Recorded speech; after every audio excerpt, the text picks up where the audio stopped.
Hey VC, it is I, Cosmic Viner. That's Brian here. Turn this down a little bit.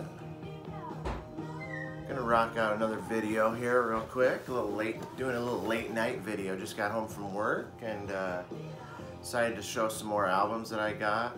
Got some goodies too. Some of them I got today. So yeah. What you're hearing in the background is I'm just gonna dive right in. I'm just going for it. What you're hearing here in the background is a little Nick Gilder. This is City Nights. This is probably one that you know as having the hit Hot Child in the City. I actually had this album for quite some time. Got a little dog ear here, but that's all right. Yeah, I love this. I love like 70s stuff like this. It's kind of glammy, it's poppy. Nick has kind of a little bit of a, almost if you didn't know any better, you'd think there was a female singing these vocals, but yeah, it's just his register and his sound. But I actually seen Jay from Vinyl in the Van show, I don't know if it was this record, but he had a Nick Gilder record that he showed, that he might have been playing, or he just showed it. He's full of surprises. He has a very wide range of music that he likes, and that's what I aspire to as well. I like to own a lot of different records too, and listen to a lot of different records. But I'm gonna go ahead and get started here. I'm gonna have a quick drink here. Got a little Diet Pepsi going. Got to work in the morning in my Oh Goodies koozie, a local watering hole here in our town. Alright, start with, gonna go with, this one's one that you might seem a little out of place amongst these others, but, this is, Eddie Cochran. Eddie Cochran, was a 50s rocker, kind of rockabilly. You know, his songs were about captured like teenage frustration and rebellion, and you know, he was a sharp dressed, you know, 50s rocker rebel. Some great songs on this. I seen this today. I stopped and looked at some records when I was out after I got out of a doctor's appointment today, and I had passed up some Eddie Cochran before, some original stuff, and I knew if I ran into this I would get it though. So it's got songs that like Come On Everybody, Summertime Blues, Something Else. His songs have been covered by several artists throughout the years. You know, he was way ahead of his time. He did a lot of like experiment with a lot of multi-track recording, overdubbing, and distortion techniques that for the time were pretty new. He was friends with Ritchie Valens and Buddy Holly, and when those guys were killed in that plane crash, you know, it really affected him quite a bit. In fact, he had a premonition that he would also end up dying young, and that premonition must have been pretty strong, because unfortunately we did lose Eddie Cochran. I think he was maybe like 21 years old when he was killed in a car wreck. So yeah, it's too bad, because he was really quite a talent. He's been covered by a lot of people. He's been covered by Bowie, the Beatles, Sid Vicious of all people did a couple of his songs that he has on his live album. Sex Pistols, T-Rex, Rush, Simple Minds, Hendrix, a lot of groups have covered his songs. Blue Cheer did the Summertime Blues song, so yeah. It's unfortunate. He was inducted into the Rock and Roll Hall of Fame in '87, but yeah, he was a talent that's too bad that he's gone, but I just really love his sound, so that's Eddie Cochran. This is one you don't see very often. This is a group called Tiger B. Smith. Tiger B. Smith is a German band. They're a trio, obviously. Give you a better look here. They're, I don't know how else I would describe it. Maybe they're influenced by Sabbath, Hendrix, and like a Hawkwind, all thrown into the same, with you know, into the same blender. It's kind of like, it's prog, fuzz, blues rock with some glam, and there's some long instrumental passages. This singer is, his name is Holger Schmidt, and he's the leader of the group. But you don't find a lot of information about this group, but this has it's heavy, and there's a little psyche in there too, and glam, but obviously by the way they're dressed there. I actually thought when I got this, once again, that I thought I was getting their first record, which was their Tiger, I think it was a self-titled record.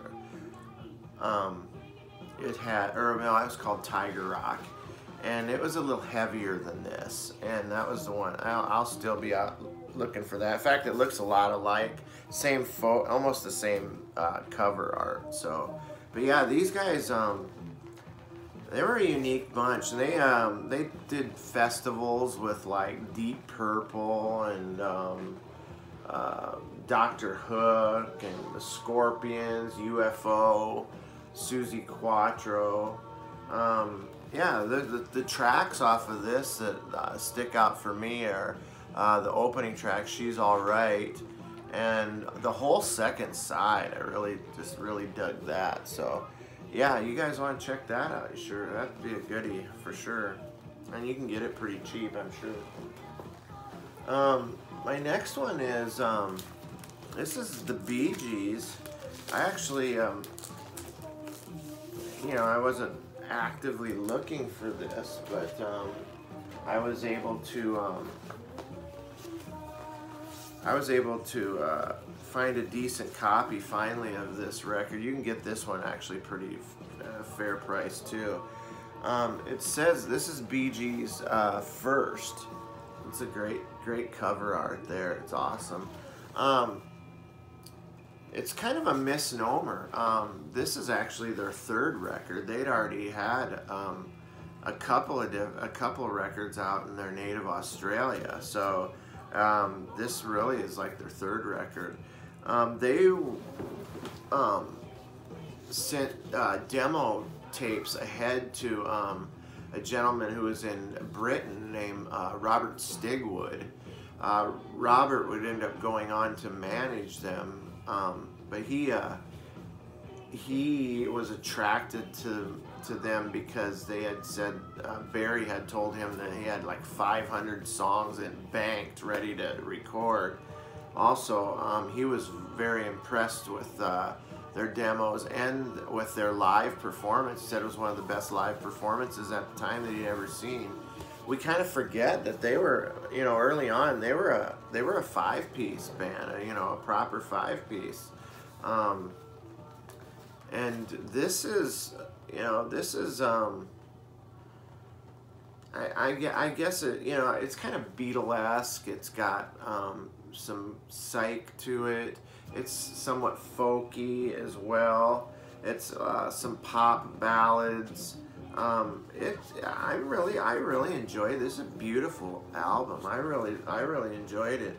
Like I mentioned, there is a little psych in there, despite Barry made a statement in one of his interviews that he thought psych music lacked depth, but I think some of us might disagree with that statement. But Anyway, this is, I'd say the songs on this that stand out are obviously the New York mining disaster, 1941. Red Chair, Fade Away, I enjoyed that one. Oh, To Love Somebody, probably their biggest hit off of this record. I didn't even realize that was on this record. I thought that came later. You can tell they really have some poise for this being such an early album, but like I said, they'd been around for probably 11 years prior to releasing this album. So yeah, the Bee Gees First. Beautiful cover, by the way. This was one that I've been wanting for quite a while. This is Frigid Pink. This is a great record. This is on the London label, which it was actually, well, it's actually the Parrot label, which is a subsidiary of the London label. So I don't know if you might recognize this or not, but they were label mates with the legendary Tom Jones. He was on the Parrot label, so yeah. Take this out of the wrap so it doesn't cause any glare. But yeah, the Frigid Pink, this is their self-titled album, their first record. I love that cover. Well, it demands a little attention, doesn't it? They do a cover. They're a Detroit band, and they do this band is, or this album is known for their cover of the House of the Rising Sun, which is just a super rendition of that song. Fun fact, early on in Led Zeppelin's career, Led Zeppelin opened up for the Frigid Pink in Detroit at the Grand Ballroom in Detroit. Yeah, that was, I think the Grand Ballroom was also where the MC5 did that record, the record that they had that was recorded with the famous Kick Out the Jams MF'er. So yeah. They, you know, Frigid Pink being a Detroit band, they shared the stage or the bill with a lot of other Detroit bands as well. MC5, as I mentioned, the Stooges, and the Amboy Dukes as well. So this is a great record. This is everything I wanted it to be. It's heavy. It's got some fuzz. It's psych. It's like metal almost. I love this record. I'm very impressed with it. I'll spin this for a little while. So yeah, I'm digging it. Outstanding tracks, obviously House of the Rising Sun, End of the Line. The whole side too is just great on this. So yeah, Frigid Pink, right on. Oh, you guys are gonna freak when you see this. This is an OG of the Electric Prunes, underground, still in the shrink, sealed in the shrink, an OG. Alright, maybe it's not an OG. It wasn't an OG at all, but it was in the shrink, and it was sealed, but it was definitely a reissue, 180 gram reissue. Sorry, man, I couldn't resist. I'm kind of a goof that way. But yeah, I've passed this one over quite a few times, mostly due to the fact that there was an original copy that came on. They wanted $95 for it, and that's a little rich for my blood. But so I was willing to pony up the 20 spot for this sealed copy, though. This is awesome. This is oops. Obviously, it's on the Reprise label there. Yeah, first of all, I'll give you a little, most of you probably already know this story of how they got their name, but, you know, they were sitting around recording or doing some songs and rehearsing, and they were eating some prunes to kind of stay energized and trying to come up with a name, and it was just kind of as a joke. One of them said the Electric Prunes, and then it just kind of, as they ran on and developed their sound, they decided that that was something that kind of fit them, and it kind of does, you know what I mean? This is their first record, or their first record was the one that had the I Had Too Much to Dream Last Night. That's obviously Stones influenced album. It was a surprise success. So then they, they jumped right into this one. This is their second record. It was recorded in '67. They were touring relentlessly with the Beach Boys and the Doors, Paul Revere and the Raiders, the Turtles, amongst others. They were also doing TV appearances on American Bandstand, the Smothers Brothers show, Hullabaloo. So yeah, they were busy. They were busy, pretty busy group at that time. This album actually opens up with the Great Banana Hoax, which is supposedly about the mythology of being able to catch a buzz from smoking banana peels, and you can't, by the way. I mean, it doesn't work. I mean, that's what I heard anyway. I mean, I didn't smoke fruit. Anyway, this album actually was a bit of a commercial failure. Mostly due to the usual not having full control of what went on the album. So there's a couple of pop songs on here they probably would have left off, but otherwise it's great. It's got a song called, I dig the song called Wind Up Toys, I Happen to Love You, and there's a couple of poppy filler songs on the second side, but those are completely erased by the last track, which is called Long Day's Flight. That's a rocker. Yeah, definitely, it's kind of a throwback to the sound from that they used in the first record. So yeah, Electric Prunes, I'm super glad to get this reissue. So cool back cover too there. Anyway, so brings my last record. I got this for my for my birthday from my brother. This is Aladdin Sane, David Bowie. The gentleman on 33 RPM vinyl actually asked me if I had the Diamond Dogs record of David Bowie, and I was ashamed to have to tell him that I don't even have hardly any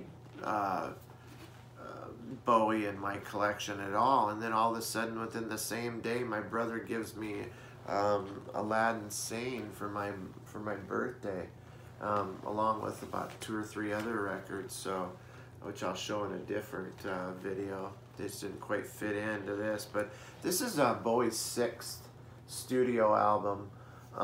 It was a follow-up to the famous Ziggy Stardust. Is this another Bowie character, Aladdin Sane, or is it just a further development of the Ziggy Stardust character? It's hard to say, but I guess Bowie described Aladdin Sane as the Ziggy Stardust comes to America. So, for whatever that's worth. Look at this cover. This is killer. This is like the Mona Lisa of album covers to me. I mean, that turned out to be an iconic cover for him with the lightning bolt. I have a t-shirt of that I wear fairly frequently. But yeah, this is a great record. The obvious hits off of this are they do a cover. He does a cover of "Let's Spend the Night Together" by the Stones. He also does "Jean Genie," which is a great, probably his big hit off of this record too. So this was written on the road during the Ziggy Stardust tour, most of these songs, and in fact, if you look close here, you'll see there's after each song is a name of a city or a town where he's been. That's just that's kind of a moniker of where he was when he wrote the song, supposedly. But Yeah, this is kind of, it seems to me, this is maybe even a little bit harder rocker than the Ziggy album, but yeah, I dig this. This is, it's got, you know, like I said, it's got the harder stuff, like Panic in Detroit is a harder, maybe a little hard rocker, and it's somewhat jazzy, avant-garde jazz from like the title track. Little R&B from the Gene Genie song. This is just a great record. I'm gonna show you this though. If I'm gonna open this and show you the whole, look at the gatefold. Little, you know, they always said that he would put off an androgynous persona, and boy, that really shows right there. That's a perfect example. The Thin White Duke. Yeah, it's had a little bit of water damage to the cover, but the vinyl is killer, and this is, I'm glad to have this record. So, well, that's my vinyl finds video for, that's number 4, I think. Gosh, pretty soon before you know it, I'll have lost track of the numbers. Pushing videos out here left and right. Actually, I got some in the, just got to finish some up. Working maybe on a possibility of a couple of contest videos, and got plenty other records that I've gotten recently to show. So yeah, I hope you hung with me through this one. I hope you liked the records. This is Cosmic Vinyl. This is Brian. Cheers, VC. And have a great night, have a great day, and peace out.